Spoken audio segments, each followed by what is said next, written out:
how to export or how to save to gallery in Capcut. Hi guys, welcome back to another episode. In today's episode, I'm going to show you the ways to export video or the files in your gallery in Capcut.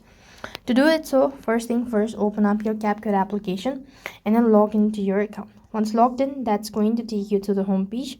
So here you could either use the existing project or the new one. So I'm going to go with this one. So let's see, this is the particular video that I'm gonna look for. So let's say I'm gonna go with this one. Click the add button. Next thing you want to do is go ahead and make changes with all sort of things, and if you're sure about it, make sure to go ahead and select the resolution and make sure it's in 1080p. And you could also go ahead and change the frame rate if you wanted so, and click the export button. This is automatically going to save it to your gallery. That's all for this video. I hope the video is helpful. Make sure to like, share and subscribe to our channel. Thank you for watching. See you in the next video.